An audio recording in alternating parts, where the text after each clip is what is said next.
یہ ماہ مقدس آپ صلی اللہ علیہ وآلہ وسلم کی آمد کے حوالے سے فضیلت کا حامل ہے۔ آپ صلی اللہ علیہ وآلہ وسلم کی آمد کا چرچا اور اس کا ذکر خیر یہ چند صدیاں قبل شروع نہیں ہوا، یا چند سال پہلے شروع نہیں ہوا، یا صحابہ کرام رضوان اللہ علیہم اجمعین نے آ کر شروع نہیں فرمایا، یا حضور صلی اللہ علیہ وآلہ وسلم نے اپنا ذکر خود نہیں فرمایا۔ ذکر بمعنی میلاد پاک کے حوالے سے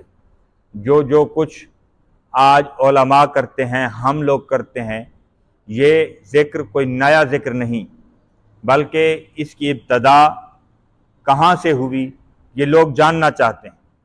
اور ہمہ وقت تاریخ کا مطالعہ کرتے رہتے ہیں، کہتے ہیں کہ اس کا کہاں سے آغاز ہے،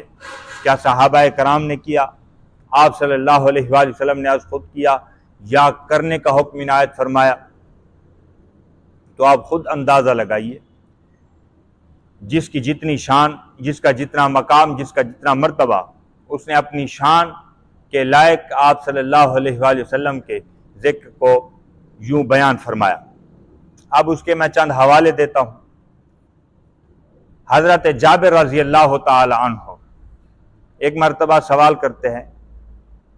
کہ آپ صلی اللہ علیہ وآلہ وسلم نے ارشاد فرمایا، میرے صحابہ، کیونکہ آپ سارا دن کام کرتے ہیں، لہذا آپ بعد نماز عشاء آپ کی مرضی ہے، آپ بیٹھے رہیں یا اپنے گھروں کو چلے جائیں، یا آپ کو اس بات کا اختیار ہے۔ وگرنہ صحابہ کرام بہت سے بیٹھے رہتے کہ کہیں آپ صلی اللہ علیہ وآلہ وسلم اس بات کو ناپسند فرمائیں، ناراض ہو جائیں، یا غصے کا اظہار فرمائیں، یا اللہ پاک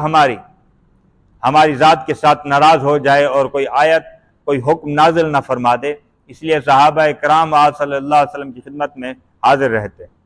آپ صلی اللہ علیہ وآلہ وسلم نے ارشاد فرمایا کہ میرے صحابہ، تم چلے جایا کرو، یوں نہ بیٹھا کرو۔ تو چند صحابہ کرام رضوان اللہ علیہم اجمعین آپ صلی اللہ علیہ وآلہ وسلم کی خدمت میں حاضر تھے۔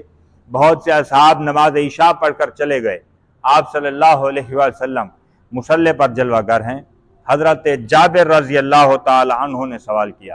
یا رسول اللہ صلی اللہ علیہ وآلہ وسلم، آپ یہ تو ارشاد فرمائیں،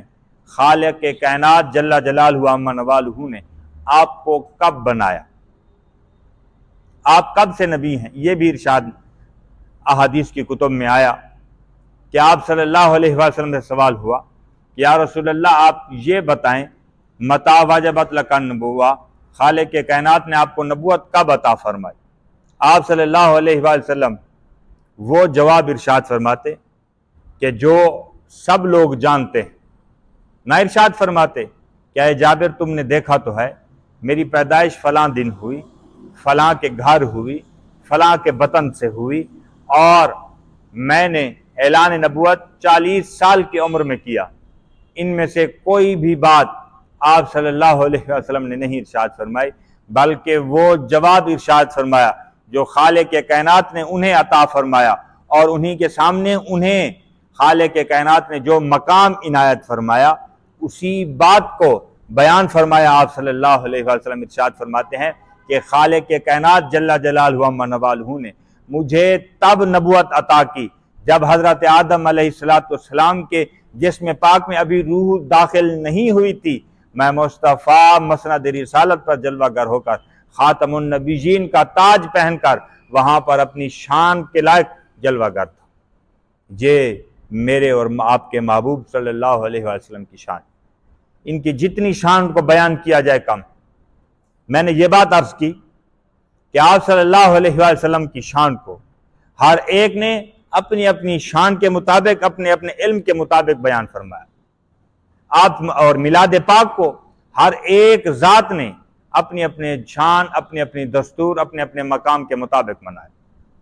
کس طرح صحابہ کرام رضوان اللہ علیہم اجمعین نے آپ صلی اللہ علیہ وآلہ وسلم کی آمد کا یوں خوشی منائی کہ آپ صلی اللہ علیہ وآلہ وسلم تیاری فرما کر مسجد قباء سے جب جلوہ گر ہوئے، مدینہ پاک آنے کے لیے روانہ ہونے لگے، تو سارے صحابہ کرام جو پہلے پہنچ چکے تھے مدینہ پاک، خوشی کے مارے اپنے گھروں سے نکل آئے، اور عورتیں گھر کی خوشی کے مارے یوں گھروں کی چھتوں پر آ گئیں اور چھوٹے چھوٹے بچے یوں بینر لے کر، آج کے زمانے میں کہہ لیں کہ جھنڈے لے کر آپ صلی اللہ علیہ وسلم کی آمد کی خوشی میں مدینہ کی گلیوں میں ایک سے نکلتے دوسری میں چلے جاتے، دوسری سے نکلتے تیسری میں چلے جاتے، بس ایک ہی زباں پر ان کے کلام تھا کہ آمد مرحبا یا رسول اللہ صلی اللہ علیہ وسلم، آپ آ رہے ہیں، آپ جلوہ گر ہو رہے ہیں، اور آپ کی آمد کے پرچار چھوٹے چھوٹے بچے کر رہے تھے۔ یہ ان کی خوشی کا طریقہ کار۔ اور آپ صلی اللہ علیہ وسلم اپنے پیدائش کے دن کو کس طرح مناتے کہ خود روزہ رکھتے اور اس دن کا اہتمام روزے کے ساتھ کرتے ہوئے رب کے حضور روزے کا نذرانہ پیش کیا کرتے ہیں، اور خود خالق کائنات جل جلالہ و عما نوالہ اپنے محبوب صلی اللہ علیہ وسلم کا ذکر خیر کس طرح فرماتا۔ وہی آیت جو میں نے تلاوت کی، تمام انبیاء کی جماعت کو اکٹھا کیا جاتا، تمام انبیاء کی جماعت جب حاضر خدمت ہوتی تو خالق کائنات جل جلالہ و عما نوالہ پھر ان سے میثاق فرماتا، وعدہ فرماتا اور ارشاد فرماتا کہ اے انبیاء کی جماعت،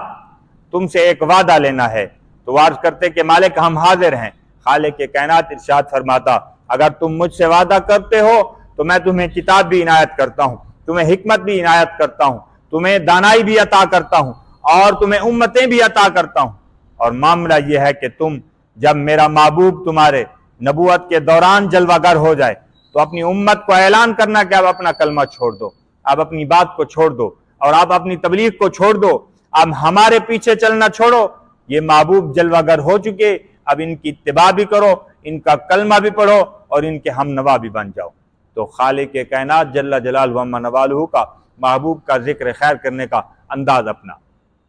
صحابہ اکرام کا عید میلاد النبی منانے کا طریقہ کار اپنا، اور آج 1400 سال کے بعد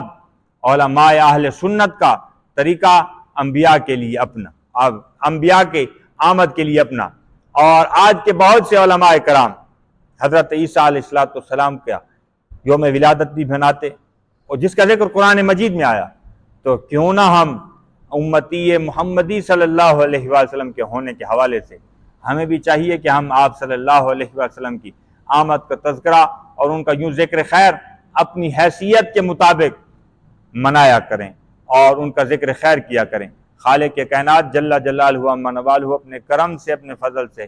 ہمیں آپ صلی اللہ علیہ وسلم کا ذکر خیر کرنے کی توفیق عطا فرمائے۔ آمین۔ وآخر دعواہم ان الحمد للہ رب العالمین۔